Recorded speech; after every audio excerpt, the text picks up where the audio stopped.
अस्सलाम वालेकुम दोस्तों, तुसी देख रहे हो अपना पंजाब टीवी ते मैं तुहाडा मेज़बान अफजाल अहमद। सब तो पहले अपने चैनल को करो सब्सक्राइब ते नाल ही लगी हुई घंटी दबाओ क्योंकि सारी लेटेस्ट और बेहतरीन वीडियो साढ़े दोस्तों तक पहुंचे सब तो पहले।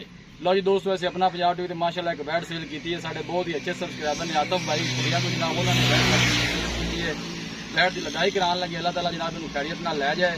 अल्लाह ताला जनाब उन्होंने ला चलो भाई जी। यह जनाब बैट साढ़े तो परचेज की आतफ भाई ने जी।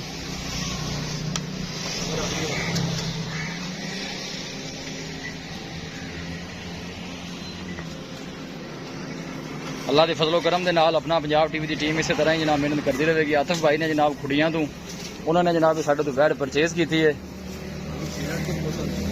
अल्लाह ताला जनाब उन्होंने नसीबा च करे तो अल्लाह ताला जनाब इन खैरियत ना लै जाए। देखो जनाब लदाई करा दी है।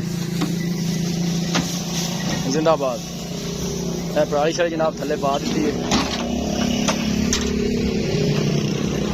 2,75,000 रुपये जनाब इनका सौदा है। हाँ जी भाई बूटा, हाँ जी पैसे अपने पूरे कर लेने। हाँ जी पैसे पूरे किन्ने सौदा होया? 2,75,000 2,75,000 सौदा होया जी। ठीक हो गया जी। देखो भाई जी 2,75,000 रुपये जनाब गाड़ी का सौदा है। आतिफ भाई ने जनाब खुड़ियां तो उन्होंने जनाब गाड़ी साढ़े को परचेज की है। माशाल्लाह 7-8 दिन कट दिए। अल्लाह के फजलो करम के नाल अपना पंजाब टीवी की टीम इस तरह करती रहेगी। वीडियो को लाइक तो शेयर जरूर करना है।